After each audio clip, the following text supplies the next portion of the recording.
السلام علیکم، کیسے آپ سب؟ امید کرتی ہوں آپ سب ٹھیک ہوں گے، خیریت سے ہوں گے۔ اگر آپ کو میرا ناول اچھا لگے تو لائک شیئر سبسکرائب ضرور کیجیے گا۔ تو چلے ریڈ کرتے ہیں۔ کیا تم بھاگ رہے ہو؟ شازمہ کا معصومانہ سوال سنتے ہی عبد المنان کا خون کھول گیا تھا۔ دل چاہ رہا تھا دیوار سے زور سے سر دے مارے۔ اف، قربان جانے کا دل کرتا ہے تمہاری سادگی دیکھ کے۔ وہ دانت کچکچاتے ہوئے اس کی پکڑ پسینہ آنے کی سبب ڈھیلی پڑ رہی تھی۔ ابھی مجھے بھاگنے دو، تمہارے معصومانہ سوالات کے جوابات میں بعد میں آ کر دے دوں گا، کہہ کر اب وہ آہستہ آہستہ نیچے کی جانب اترنا شروع ہوا۔ تم بھاگ کیوں رہے ہو اور کس سے بھاگ رہے ہو؟ اچھا، بھاگ کر جاؤ گے کہاں اگر تم واپس نہیں آئے تو؟ شازمہ نے ایک ہی سانس میں اتنے سارے سوال کر ڈالے تھے مگر وہ مکمل اگنور کرتے ہوئے آرام آرام سے اترنے میں مصروف تھا۔ ایک منٹ، بوڑھے بابا تو مجھے چھوڑیں گے نہیں اگر انہیں پتہ چلا کہ تم بھاگ گئے ہو۔ ہائے اللہ، میری تو نوکری خطرے میں آ جانی ہے۔ وہ ناخنوں کو منہ میں لیتے ہوئے پریشان ہو کر بولی۔ یہ بچی نہیں، آفت ہے۔ اب عبد المنان، اس کی نوکری کی فکر بھی تم ہی کرو۔ حد ہے یار، وہ دانت پیستے ہوئے خود ہی ہم کلام ہوا تھا۔ ٹھیک ہے تو تم بھی آ جاؤ، ساتھ بھاگتے ہیں، رات سے پہلے لوٹ آئیں گے۔ بوڑھے بابا کو پتہ بھی نہیں چلے گا۔ اس نے اوپر کی جانب دیکھ کے شازمہ کو ساتھ بھاگنے کی دعوت دی۔ نہیں، تم بہت مکار ہو، اگر یہ تمہاری کوئی چال نکلی مجھے جاب سے نکالنے کی تو؟ فکر مند ہو کر اس کی بات سن کے عبد المنان کی پیشانی پر بل نمودار ہوئے۔ جب ڈیسائیڈ کر لو کہ کیا کرنا ہے تو آ جانا، میں تمہارے چکر میں یہاں لٹکا نہیں رہ سکتا۔ وہ جھنجھلا کر بولا۔ میں کیا کروں اگر تمہیں بھاگنے دیا اور تم واپس لوٹ کر نہ آئے تو؟ میری نوکری تو گئی، اور اگر تمہارے ساتھ بھاگی اور بعد میں الزام تم نے مجھ پر ڈال دیا تو میری بھی جاب ٹاٹا بائے بائے۔ دونوں صورتوں میں میں بیچاری ہی جاب لیس ہو رہی ہوں۔ اچھا رکو، میں ابھی آتی ہوں۔ تمہارا کیا بھروسہ؟ دوبارہ خودکشی کرنے کی کوشش کی تو؟ بہت دیر سوچنے کے بعد فیصلہ کیا کہ اسے اکیلا نہیں جانے دے گی۔ خود بھی چادر سے لٹک گئی۔ اللہ اللہ بچا لے۔ جیسے ہی نیچے کی جانب دیکھ کر سر چکرانے لگا، زور زور سے اللہ اللہ پکارنے لگی۔ بچی خاموش، اتنی زور سے بولو گی تو گارڈز آ جائیں گے۔ عبد المنان فوراً اسے چپ کرانے لگا۔ سن رہا ہے نا تو؟ رو رہا ہوں میں۔ بوڑھے بابا کیا آفت پیچھے لگائی ہے؟ وہ منہ میں ہی بڑبڑایا تھا۔ مجھے سب آواز آ رہی ہے۔ شازمہ بڑک کر بولی۔ ایسا کچھ مت بولو جس کا خمیازہ بھگتنا پڑے۔ وہ غرا کر آخری وارننگ جاری کر رہی تھی، جس پر خسیانہ ہو کر معافی طلب کرنے لگا۔ اللہ، مجھے چکر آ رہے ہیں، ابھی تو میں اتنی اونچائی پر ہوں، یا اللہ مدد کر۔ عبد المنان اتر گیا تھا جبکہ شازمہ کا مشکل مرحلہ ابھی جاری تھا۔ اللہ اللہ کر کے آخرکار وہ بھی نیچے پہنچ گئی۔ اللہ، میں نے کر لیا، مجھے یقین نہیں آتا میں نے کر لیا مانی۔ شازمہ تو خوشی سے پھولے نہیں سما رہی تھی۔ اچھا زبردست، اب مٹھائی بانٹوں کیا؟ چلو اس سے پہلے کوئی آئے، اس نے ہاتھ پکڑ کر طنزیہ کہا اور تیزی سے کھینچتے ہوئے لے گیا۔ وقاص کے کمرے میں ایسا کوئی ثبوت نہیں ملا تھا جس سے وقاص کے اچانک کمرے میں زخمی ملنے کی پہیلی سلجھ سکتی۔ بچی، تمہاری امی کی طبیعت کیسی ہے؟ نعمان اور شازمہ باتیں کرتے ہوئے سیڑھیاں اتر رہے تھے جبکہ عبد المنان خاموشی سے پیچھے اترتا ہوا آ رہا تھا۔ اچانک عبد المنان کی نظر چوکیدار پر پڑی جو اس کے سامنے کمرے کا دروازہ چابی سے کھول کر اندر داخل ہو گیا تھا۔ عبد المنان چوکیدار کے پیچھے جب اس کمرے کی جانب آیا تو ایک لمحے کے لیے چونکا، کیونکہ اس کمرے کا دروازہ بالکل خواب میں دیکھے گئے دروازے جیسا تھا۔ یہ تو بالکل میرے خواب والا دروازہ ہے، عبد المنان حیرت سے بولا۔ پر اس دروازے پر اب وہ الفابیٹ نہیں لکھے تھے جو اس نے خواب میں دیکھے تھے۔ وہ صاحب آپ یہاں؟ چوکیدار اسے اپنے پیچھے کمرے میں آتا دیکھ کے حیرت سے بولا۔ یہ وہی کمرہ تھا خواب میں جس کے اندر سے آوازیں آ رہی تھی، اسے بلایا جا رہا تھا۔ اس کمرے میں ہر چیز سفید چادر سے ڈھکی ہوئی تھی۔ کمرے میں ایسی کوئی خاص چیز نہ تھی جس کی پردے داری ہو۔ ایک خوبصورت سے بڑے آئینے نے اس کی توجہ اپنی جانب کھینچی تھی۔ وہ تھوڑی دیر تک اس شیشے کے سامنے کھڑا اپنا عکس دیکھتا رہا۔ پورے کمرے میں ایک عجیب سی اداسی چھائی ہوئی محسوس ہو رہی تھی، جیسے اس کے در و دیوار رو رہے ہوں۔ آئینے میں اپنے عکس میں اسے اپنے پیچھے ایک حسین لڑکی کی تصویر نظر آئی۔ وہ پلٹ کر بابا یہ کس کی تصویر ہے؟ وہ تجسس سے استفسار کر رہا تھا۔ یہ زرمین کی تصویر ہے جس کے والد کی یہ حویلی تھی۔ بس یہ سنا تھا کہ عبد المنان حیرت سے اس لڑکی کی تصویر تکنے لگا۔ حیرت ہے صاحب، آپ زرمین کو نہیں پہچانے؟ جبکہ آپ نے کہا تھا آپ نے زرمین کو دیکھا ہے، چوکیدار کے کہتے ہی وہ الجھا تھا۔ ہاں میں نے زرمین کو دیکھا ہے، پر وہ یہ نہیں، اور ظاہر سی بات ہے میں اسے کیسے دیکھ سکتا ہوں، اس کا تو انتقال ہو چکا ہے، اور بابا ایک نام کے کئی لوگ ہوتے ہیں، وہ لاپرواہی سے کہتا ہوا ابھی ایک قدم ہی چلا تھا۔ عجیب بات ہے، ایسا تو پہلے کبھی نہیں ہوا۔ کیا نہیں ہوا؟ عبدالمنان اس کی بات سن کے پلٹ کر تجسس سے پوچھنے لگا۔ ہمیشہ جب کوئی دعویٰ کرتا ہے کہ اس نے ایک لڑکی کو دیکھا ہے تو وہ یہی زرمین ہوتی ہے۔ آپ پہلے ہیں جس کا دعویٰ ہے کہ اس نے زرمین کو دیکھا ہے، پر مان بھی نہیں رہے کہ وہ زرمین ہے۔ وہ آنکھیں گھماتے ہوئے پراسرار انداز میں بولا، بابا معاف کرو، مجال ہے مجھے ایک لفظ کی بھی سمجھ آئی ہو۔ وہ بیزاری سے کہتا ہوا کمرے سے چلا گیا۔ وہ گارڈن میں درخت کے سائے میں اکیلے بیٹھا ہوا تھا۔ یہ وہی جگہ تھی جہاں اسے پہلی بار زرمین ملی تھی۔ وہ کچھ الجھا سا تھا، مانو کوئی بات تھی جو پریشان کیے ہوئے ہو۔ کیا کر رہے ہو یہاں اکیلے بیٹھ کر؟ نہایت دلکش آواز اس کے کانوں کی سماعت سے ٹکرائی۔ اس نے نظر اٹھا کر دیکھا تو وہ حسین و جمیل لڑکی کھڑی تھی۔ سوچ رہا ہوں، وہ گمبھیر لہجے میں گویا ہوا۔ اوہ، تو آپ سوچتے بھی ہیں؟ کہاں چھپا کر رکھا تھا یہ ٹیلنٹ اب تک؟ اس حسین لڑکی نے ٹھکا کر ذلیل کیا تھا۔ ایسے بہت سارے ٹیلنٹ چھپے ہوئے ہیں مجھ میں، تم ڈھونڈنے والی تو بنو۔ عبدالمنان بلا کا ڈھیٹ اس پر کہاں اثر ہونا تھا، بلکہ الٹا محبت کے جال آنکھوں سے بینکتے ہوئے شوخی سے بولا، جس پر وہ سر جھٹک کر مسکرانے لگی۔ بیٹھ جاؤ، وہ اجازت طلب کر رہی تھی، جہاں دل چاہے بیٹھو۔ ویسے بھی حویلی تمہارے باپ کی ہے۔ عبدالمنان کی آنکھوں میں جو الجھا پن تھا وہ پڑ چکی تھی۔ کچھ پوچھنا چاہتے ہو تو مجھ سے؟ وہ عبدالمنان سے بالکل لگ کر بیٹھی تو اس کا دل عجیب سی کیفیت میں آ گیا، مانو ایک سحر طاری ہوا ہو۔ وہ اپنے دل کو اس حسن سراپا کی جانب مائل ہوتا محسوس کرنے لگا۔ وہ حسن دلربا آنکھوں میں جھانک کر استفسار کرنے لگی، نہیں تو؟ وہ نفی میں گردن کو جنبش دیتے ہوئے، عجیب بات ہے، آنکھوں میں تو بہت سارے سوال ابھرے ہیں، پر لبوں پر کیوں نہیں؟ اس کا لب و لہجہ عام انسانوں جیسا بالکل نہ تھا۔ جب وہ کلام کرتی کانوں میں رس گھلتی ہوئی محسوس ہوتی۔ اس کے کلام میں ایک پراسرار مٹھاس تھی۔ جب اس نے عبدالمنان کی آنکھوں میں جھانکتے ہوئے محبت سے کہا تو اس جیسا مضبوط عزائم رکھنے والا شخص بھی مبہوت ہو گیا۔ تم ایک خوبصورت پہیلی ہو جسے سلجھانے کی کوشش کر رہا تھا۔ مجھے معلوم ہے تم سے سوال کرنے کا کوئی فائدہ نہیں، تم میرے سوال سنتے ہی یہاں سے اٹھ کر چلی جاؤ گی۔ وہ سنجیدگی سے کلام کرنے لگا، تو اس حسین پہیلی کو الجھا ہی چھوڑ دو، کیونکہ سلجھانے میں لگ گئے ہو۔ وہ لاپرواہی سے بولی، کیونکہ تم نے مجھے تجسس میں مبتلا کر دیا ہے۔ سچ بتاؤ، کون ہو تم؟ وہ الجھ کر تفتیشی افسران کی طرح پوچھنے لگا۔ زرمین، اس کے لبوں پر یہ کہتے ہی پراسرار مسکراہٹ بکھر آئی تھی۔ جی نہیں، تم زرمین نہیں، وہ مر چکی ہے۔ عبدالمنان فوراً ہی بول پڑا، تم نے بابا سے خود کہا تھا ایک نام کے کئی لوگ ہوتے ہیں۔ ہاں میں نے کہا تھا، پر تمہیں یہ کیسے پتا؟ وہاں کمرے میں بابا اور میرے علاوہ کوئی دوسرا نہیں تھا؟ وہ پیشانی پر بل ڈالے حیرت سے پوچھنے لگا، شاید میرے خرگوش کے کان ہیں اسی لیے؟ وہ ہنستے ہوئے بولی۔ اس کے بڑے گلابی ہونٹوں پر پیاری سی ہنسی دیکھ کے عبدالمنان کچھ ثانیوں کے لیے تو دیوانہ وار اسے ٹکٹکی باندھے دیکھنے لگا۔ وہ ہنستے ہوئے تو اور بھی دلکش معلوم ہو رہی تھی۔ ایک سحر تھا جو عبدالمنان اپنے ارد گرد محسوس کر رہا تھا۔ وہ خمار سا طاری کر رہی تھی اس پر، منہ میں الفاظ پنستے ہوئے محسوس ہو رہے تھے۔ وہ لڑکی عبدالمنان پر اپنا سحر دیکھ کے مسکرانے لگی۔ مزید قریب آئی تو عبدالمنان کی سانسیں تھمنے لگیں۔ اس حسین لڑکی نے اپنا ہاتھ عبدالمنان کے رخسار پر رکھا تو اس کے لمس سے عبدالمنان کے پورے جسم میں سنسنی برقی رو کی طرح پھیل گئی۔ آج رات ابھی وہ محبت سے چور لہجے میں بول ہی رہی تھی کہ ایک اچانک سے کسی کے آنے کی آہٹ محسوس ہوئی۔ مانی کہاں ہو تم؟ شازمہ کی آواز کانوں کی سماعت سے ٹکراتے ہی عبدالمنان اس حسین لڑکی کے طلسم سے نکلا۔ اچھا، بعد میں ملتے ہیں۔ وہ حسین لڑکی فوراً ہی کھڑے ہو کر جانے لگی۔ میری بات تو سنو، ایک بار بچی سے مل لو۔ اس کے دل میں چوکیدار بابا نے خوف بٹھا دیا ہے۔ وہ عبدالمنان کا ہاتھ پکڑا ابھی بول ہی رہا تھا کہ شازمہ وہاں آ پہنچی۔ آپ کون؟ شازمہ نے اس حسین لڑکی کو دیکھتے ہی تجسس سے سوال کیا۔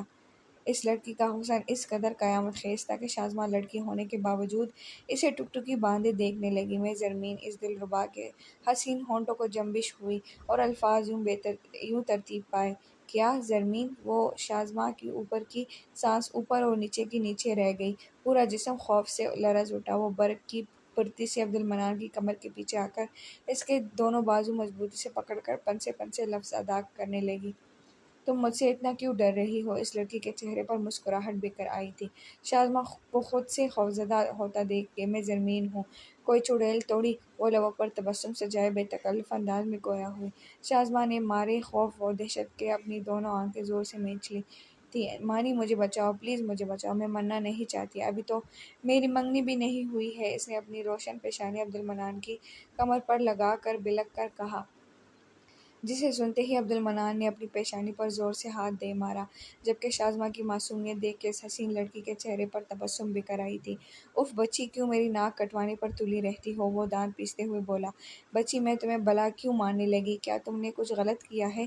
اس حسین لڑکی کا سوال عبدالمنان کا ذہن کھٹکا گیا تھا۔ نہیں، میں نے کچھ غلط نہیں کیا، پر پھر بھی مجھے تم سے ڈر لگتا ہے، تم روپ بدلتی ہو اور ساتھ ساتھ ہمزاد سے باتیں بھی کرتی ہو۔ ابھی شازمہ پنسی پنسی آواز میں عبدالمنان کے پیچھے سے جانتے ہوئے اسے بول ہی رہی تھی کہ عبدالمنان فوراً بیچ میں کود پڑا۔ وہ روپ نہیں بدلتی، تمہیں وہم ہوا ہے۔ نہیں، مجھے کوئی وہم نہیں ہوا تھا، وہ ڈٹ کر بولی۔ بچی، الفاظ استعمال کرتے وقت خاصا دھیان رکھا کرو، کیونکہ کبھی کبھار یہ الفاظ بڑی گہری چوٹ پہنچا جاتے ہیں۔ وہ شازمہ کو سخت لہجے میں گھورتے ہوئے بولی، مانو اسے اشارتاً وارننگ دے رہی ہو۔ تم مجھے دھمکی دے رہی ہو؟ شازمہ اپنے پورے وجود کی ہمت جمع کر کے لرزتی ہوئی آواز میں پوچھنے لگی۔ بچی، تم چپ رہو۔ عبدالمنان اسے فوراً چپ کرانے لگا۔ زرمین، اس کی باتوں کا برا مت ماننا، اس کا ذہنی توازن تھوڑا خراب ہے۔ وہ شازمہ کی طرف سے معذرت طلب کرنے لگا۔ کیا؟ شازمہ اس کی بات سن کے بری طرح تپی تھی۔ اپنا ڈر اور خوف بھول وہ عبدالمنان کے روبرو آ کر، تم اس کی خاطر مجھے پاگل کہہ رہے ہو؟ وہ بیچارہ دونوں کے بیچ بری طرح پھنس گیا تھا۔ وہ دونوں سوتنوں کی طرح لڑنے پر آمادہ تھی۔ میں جا رہی ہوں عبدالمنان، تم اپنی جنگلی بلی سنبھالو۔ وہ حسین لڑکی جاتے جاتے بھی شازمہ کے مرچیں لگا گئی تھی۔ تم مجھے جنگلی بلی بول رہی ہو؟ کون سا خوف، کہاں کا ڈر؟ اب تو شازمہ کمر پر ہاتھ رکھ کر میدان میں آ گئی تھی۔ کہاں جا رہی ہو؟ رکو، ابھی بات ختم نہیں ہوئی ہے۔ مانی، چھوڑو مجھے۔ عبدالمنان کے لیے شازمہ کو قابو کرنا مشکل پڑ رہا تھا۔ اس نے پیچھے سے شازمہ کو روکنے کی نیت سے جیسے ہی اپنے حصار میں لیا، شازمہ نے اس کے جسم کے سب سے نازک حصے پر گھٹنا دے مارا۔ وہ ایک زوردار چیخ مارتا ہوا زمین پر آیا۔ میری نسلوں کی دشمن، کچھ تو خدا کا خوف کرو، وہ درد سے تڑپتے ہوئے بولا۔ تم بجائے میری سائیڈ لینے کے اس جنی کی سائیڈ لے رہے تھے۔ اوپر سے گھٹیا انسان، اس کے سامنے نمبر بڑھانے کے چکر میں میرا ذہنی توازن خراب ہے، یہ تک بول دیا۔ تمہیں تو آج میں چھوڑوں گی نہیں۔ وہ شیرنی کی طرح دھاڑتے ہوئے جب قریب آنے لگی تو عبدالمنان فوراً بولا، کیا بچے کی جان لے کر چھوڑو گی آج؟ پلیز میری بچی، تھوڑا بریک لے لو، میں ابھی دوسرا حملہ برداشت کرنے کے قابل نہیں۔ اس کا بے چارگی والا چہرہ دیکھ کے شازمہ کو ذرا ترس آ گیا تھا۔ ٹھیک ہے، پر ادھار رہے گا؟ وہ نیچے کی جانب جھک کر اس کی آنکھوں میں آنکھیں ڈال کر ترس کھاتے ہوئے بولی۔ ہاں ہاں میری ماں، بس 4-5۔ عبدالمنان دونوں ہاتھ جوڑ بیزاری سے بولا۔ اب اٹھو تو صحیح۔ وہ پرے امید نظروں سے ہاتھ اس کی جانب بڑھاتے ہوئے، میں کیوں اٹھاؤں؟ اپنی زرمین سے کہو۔ وہ دونوں ہاتھ فولڈ کر کے اکڑ کر بولی۔ اس کے لہجے میں جلن کا عنصر کافی نمایاں تھا۔ حد ہے ویسے، کہاں تو اتنا ڈر رہی تھی اور کہاں اسی سے لڑنے کھڑی ہو گئی۔ وہ کھڑے ہو کر اپنی پینٹ پر لگی مٹی جھاڑتے ہوئے تعجب سے بولا۔ تم مجھ سے بات مت کرو۔ وہ دانت پیستے ہوئے گھرا کر بولی۔ ٹھیک ہے، میں گھر جا رہا ہوں، تمہیں آنا ہو تو آ جانا، عبدالمنان نے کہتے ہی تیزی سے دوڑ لگا دی۔ مانی، تم مجھے یہاں چھوڑ کر نہیں جا سکتے، رکو میرے لیے۔ وہ بھی تیزی سے اس کے پیچھے دوڑی۔ یار، کوئی ٹیکسی کیوں نہیں مل کر دے رہی؟ عبدالمنان پریشان ہو کر گویا ہوا، اگر ہم لیٹ ہو گئے تو بوڑھے بابا نے مجھے چھوڑنا نہیں ہے۔ میری جاب کا تو آج ٹاٹا بائی بائی ہو جانا ہے۔ اللہ، کب ملے گی ٹیکسی؟ وہ روتو سا چہرہ بنا کر مسلسل طوطے کی طرح نان اسٹاپ بولے جا رہی تھی۔ ابے یار، چپ ہو جاؤ، رحم کھاؤ میرے کانوں پر، وہ جھنجھلا کر بولا تو شازمہ گھور کر اسے دیکھنے لگی۔ کسی کو لفٹ چاہیے؟ اچانک سے ایک کار آ کر ان دونوں کے پاس رکی۔ قاسم، تم؟ شازمہ اسے دیکھتے ہی مسرت بھرے لہجے میں گویا ہوئی۔ البتہ عبدالمنان کا اسے دیکھتے ہی پارا ہائی ہوا تھا۔ نہیں چاہیے، عبدالمنان نے اسپاٹ سا جواب دیا۔ کیا کیوں نہیں چاہیے؟ 1 گھنٹے سے اس سنسان سڑک پر کھڑے ہیں، کوئی ٹیکسی نہیں مل کر دے رہی، اب اللہ اللہ کر کے ایک نیک شخص مدد کر رہا ہے تو تمہیں نہیں لینی؟ کیا کوئی نٹ ڈھیلا ہے تمہارا؟ وہ غصے سے بھڑک کر بولی۔ نیک شخص؟ عبدالمنان کی پیشانی پر چند بل نمودار ہو گئے تھے۔ اس نے شازمہ کے جملے میں موجود واحد قابل اعتراض لفظ پر زور دیتے ہوئے اسے دہرایا۔ ہاں بالکل، نیک شخص جو اس وقت ہماری مدد کر رہا ہے۔ شازمہ خاصا جتاتے ہوئے بولی۔ مس شازمہ، آپ آ جائیں، اسے چھوڑ دیں، یہ خود ہی آ جائے گا۔ یہاں سنسان سڑک پر کھڑا ہونا آپ کے لیے ٹھیک نہیں۔ قاسم نے موقع پر چوکا لگانے کی پرزور کوشش کی۔ وہ عبدالمنان کی شخصیت سے اچھی طرح واقف تھا کہ چاہے کبھی بھی ہو جائے وہ اس کار میں آ کر نہیں بیٹھے گا۔ تمہارے ساتھ جانے سے بہتر ہے وہ یہی کڑی رہے۔ عبدالمنان غرا کر دو ٹوک انداز میں بولا، اب منہ کیا دیکھ رہے ہو، جاؤ۔ جوابی کارروائی میں قاسم اسے کہا جانے والی نگاہ سے گھورنے لگا۔ نہیں نہیں رکو، میں چلتی ہوں تمہارے ساتھ شازمہ کے کہتے عبدالمنان حیرت سے اس کا چہرہ دیکھنے لگا۔ البتہ قاسم یہ سنتے ہی خوشی خوشی کار سے اترا۔ تم مجھے چھوڑ کر اس کمینی کے ساتھ جاؤ گے؟ عبدالمنان نے اس کا بازو اپنی گرفت میں لے کر تعجب سے پوچھا۔ ہاں کیوں؟ سائیڈ بدلنے کی اجازت صرف تمہیں ہی ہے؟ شازمہ نے اپنا ہاتھ چھڑانے کی کوشش کرتے ہوئے آنکھوں میں آنکھیں ڈال کر کہا۔ میں نے سائیڈ نہیں بدلی، میں تمہیں بچا رہا تھا بے وقوف لڑکی۔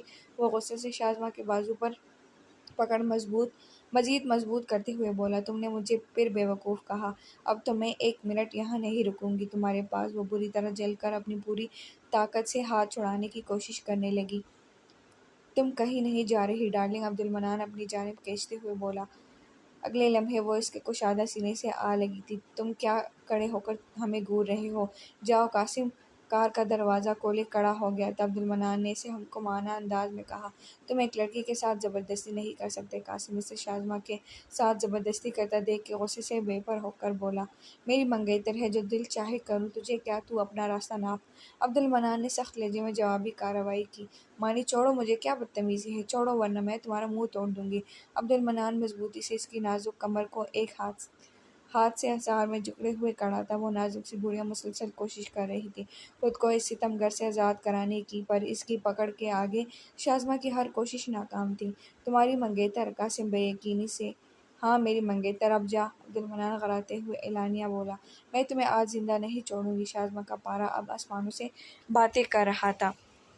قاسم پاؤں پٹکتے ہوئے چلا گیا تھا۔ اس کے جاتے ہی عبدالمنان نے مسکراتے ہوئے اپنی پکڑ ڈھیلی چھوڑ دی۔ اس بار شازمہ زخمی شیرنی کی طرح حملہ کرنے کے لیے لپکی، مگر عبدالمنان اس پر پکڑ ڈھیلی چھوڑتے ہی تیزی سے بھاگنے لگا۔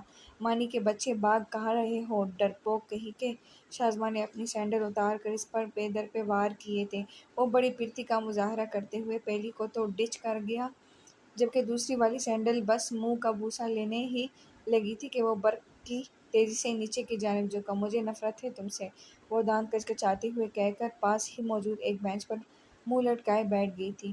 لو پہنو۔ عبدالمنان اس کی دونوں سینڈل قدموں میں رکھتے ہوئے بڑے پیار سے پہنانے لگا۔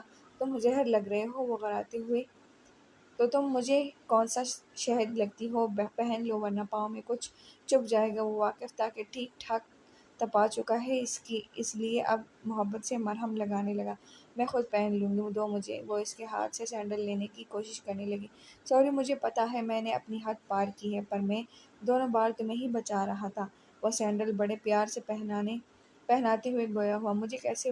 وہ الجھ کر، پہلے سینڈل پہنا دو۔ عبدالمنان جیسا شہزادہ جو خود کھڑے ہو کر پانی تک نہ پیتا ہو، وہ قدموں میں بیٹھ کر سینڈل پہنائے تو کیسے کوئی فدا نہ ہو۔ وہ حیرت سے اسے تک رہی تھی جو اس لمحے اسے سینڈل پہنانے میں مگن تھا۔ سارا غصہ وہ خفگی مانو اس نے چھومنتر کر دیے تھے۔ وہ بڑے پیار سے اس کے حسین چہرے کو تکنے لگی۔ بس اس لمحے شازمہ کو لگا وہ دل پوری طرح آج ہار بیٹھی اس بگڑے ہوئے نواب پر۔ چلے، وہ سینڈل پہن کر کھڑے ہوتے ہوئے بولا۔ کہاں؟ وہ آئیبرو جھکا کر، بھاگ کر شادی کرنے؟ وہ چہرے کے مقابل جھک کے شوخی سے بولا۔ کچھ بھی فالتو! وہ لاپرواہی سے منہ چھڑا کر، کیوں، ہم بھاگ کر شادی نہیں کر سکتے؟ وہ شرارت سے پوچھنے لگا۔ شازمہ نے اس کی شرارت بھری نظریں پڑتے ہی زور سے اپنا سر اس کی پیشانی سے ٹکرا دیا، جس پر وہ سر مسلتے ہوئے سیدھا کھڑا ہوا۔ جب دیکھو مجھ ننھی سی جان پر تشدد کرتی رہتی ہو، قسم سے زہر لگنے لگی ہو۔ وہ دانت کچکچاتے ہوئے منہ بسور کے بولا۔ ہائے شکریہ، بڑی محنت کی ہے اس مقام تک پہنچنے کے لیے۔ وہ مسکراتے ہوئے آنکھ دبا کر بولی، بوڑھے بابا ٹھیک کہہ رہے تھے، میری صحبت کا بہت غلط اثر ہو رہا ہے تم پر۔ شازمہ کا آنکھ مار کر بات کرنا عبدالمنان کو شاک کر گیا تھا، جس پر وہ اپنا دل تھام گیا۔ ایک قدم اس سے پیچھے ہٹتے ہوئے بولا، جبکہ شازمہ کے چہرے پر بڑی پیاری سی مسکراہٹ تھی، تو اب بتاؤ کیسے بچا رہے تھے تم مجھے؟ وہ دونوں پیدل چلتے ہوئے بس اسٹاپ کی جانب جا رہے تھے۔ پہلے ایک سوال کا جواب دو، پوچھو، کیا تمہیں بھی اس کی جانب کوئی کھنچاؤ محسوس ہوتا ہے؟ عبدالمنان تجسس سے پوچھنے لگا۔ وہ اتنی خوبصورت ہے، کسی کو بھی ہوگا۔ کیا تم مجھ سے اس کے قصیدے سننے کے لیے اس طرح کے سوال کر رہے ہو؟ وہ ایک ہاتھ کمر پر ٹھکا کر تیزی سے اس کے آگے آ کر راستہ روکتے ہوئے بولی۔ نہیں، اف، تم لڑکیاں اتنی جلد دھڑن ٹائپ کیوں ہوتی ہو؟ وہ اپنا سر پکڑ کے جھنجھلا کر گویا ہوا۔ کون جل رہا ہے تمہاری اس جینی سے؟ جلے میری سینڈل۔ آوارہ لٹ جو چہرے پر آ گئی تھی اس پر منہ سے پھونک مار کر اڑاتے ہوئے اترا کر بولی، سینڈل نہیں جوتی ہوتا ہے، کیوں بیچارے محاورے کی ٹانگ توڑ رہی ہو؟ وہ سر پر ہلکے سے دف لگا کر بولا، مجھے آتا ہے وہ تو میں نے سینڈل پہن رکھی ہے اس لیے کہا تاکہ ریئل والی فیلنگ آئے۔ وہ اپنا بھرم قائم رکھنے کے لیے غلطی کور کرنے لگی، جس پر وہ سر جھٹک کر مسکراتے ہوئے آگے چل دیا۔ اچھا اب تو بتاؤ، پہلے بھاگو اس سے پہلے یہ بس نکلے۔ کیا؟ ابھی وہ بس کی جانب موڑ کر دیکھتی عبدالمنان نے اس کا ہاتھ مضبوطی سے تھام کر بس کی جانب دوڑ لگا دی تھی۔ شکر وہ دونوں بھاگتے ہوئے بس میں چڑھے تھے۔ اللہ! وہ بیٹھ کر ایک لمبا سانس بھرتے ہوئے، رات کے سبب پوری بس میں صرف 3-4 پیسنجر ہی نظر آ رہے تھے۔ عبدالمنان اس کے ساتھ ہی بیٹھ گیا۔ اب تو بتا دو، وہ منتی انداز میں، تمہیں واقعی سمجھ نہیں آ رہا تھا وہ تمہیں دھمکی دے رہی تھی؟ عبدالمنان کے کہتے ہی وہ بولا، سر چہرہ بنا کر نفی کرنے لگی، تو کیا میں کون سا اس کی دھمکی سے ڈرتی ہوں؟ وہ برہم سے اکڑ کر بولی تو عبدالمنان کے لیے اپنی ہنسی دبانا مشکل ہو گیا تھا۔ ہاں جی بالکل، تم کہاں ڈرتی ہو؟ طنزیہ بولا تو جواباً شاذمہ گھورنے لگی اور دوسری بار ابھی وہ بول ہی رہا تھا کہ شاذمہ نے لاپرواہی سے اس کے کندھے پر اپنا سر ٹکا کر کہا، چھوڑو میں جانتی ہوں تم کیوں نہیں جانے دیا۔ شکر اتنی عقل تو ہے۔ وہ مسکراتے ہوئے طنز کرنے لگا، جس پر وہ بجائے جوابی کارروائی کرنے کے اس کی بات مکمل اگنور کر کے آنکھیں بند کر لیتی ہے۔ بوڑھے بابا نے مجھے جاب سے نکال دینا ہے، وہ روتا سا چہرہ بنا کر بولی، تو کس نے کہا تھا میرے ساتھ آنے کے لیے؟ وہ بیزاری سے، ضروری تھا؟ وہ اپنا سر اٹھا کر خاصا زور دے کر گویا ہوئی، کوئی ضروری نہیں تھا، سب پتہ ہے مجھے، تمہیں ڈر تھا کہ کہیں میں زمین سے نہ پٹ جاؤں؟ وہ اترا کر بولی، مجھے کیوں ڈر لگنے لگا؟ تمہاری زندگی، تم چاہے زمین سے پٹ کر اسے خراب کرو یا اس یسریٰ سے، مجھے کیا؟ وہ اس بے نیازی سے کندھے اچکا کر کھڑکی سے باہر جانب دیکھنے لگی۔ کریکٹر لیس ٹھرکی وہ منہ ہی منہ میں مسلسل بڑبڑا رہی تھی، مجھے آواز آ رہی ہے؟ شاذمہ کو گھور کر دیکھتے ہوئے، تو کیا کروں؟ شاذمہ نے ڈرنے کے بجائے الٹا چھڑائی کی تو وہ تھوک نگلنے لگا۔ نہیں بس بتا رہا تھا، وہ فوراً ہی بھیگی بلی بن کر جھمنی لہجے میں بولا۔ وہ تکن سے چور تھی، ٹھنڈی ٹھنڈی ہوا چہرے پر لگتے ہی اسے نیند آنے لگی۔ تھوڑی ہی دیر میں اسے نیند نے اپنی آغوش میں لے لیا تھا۔ ادھر آرام سے سر رکھ لو۔ وہ بیٹھ کر سو رہی تھی۔ ہر بار نیند کا ایک گہرا جھونکا آتے ہی اس کا سر لٹک جاتا اور آنکھ کھل جاتی۔ عبدالمنان نے بڑے پیار سے آفر دی تو اس نے فوراً قبول کرتے ہوئے اس کے کندھے سے اپنا سر ٹکا دیا۔ شاذمہ پورے راستے بے فکر ہو کر سوتے ہوئے آئی اور عبدالمنان دیوانوں کی طرح پورے راستے اسے تکتے ہوئے، کیا پھر ہمیں چادر سے چڑھ کر جانا پڑے گا؟ شاذمہ منہ بسور کر لٹکتی ہوئی چادر دیکھ کر بولی، نہیں نہیں ڈارلنگ، تم آگے راستے سے جاؤ، سامنے ہی کی طرح بوڑھے بابا تمہیں کھڑے نہ ملے تو میرا نام بدل گبر دینا۔ وہ جھنجھلا کر چادر پکڑ کر بولا، بلکہ پہلے تم چڑھو، خواہ مخواہ پیچھے سے گرا ور گئی تو نقصان ہو جانا ہے۔ وہ شاذمہ کو چادر پکڑاتے ہوئے سنجیدگی سے گویا ہوا۔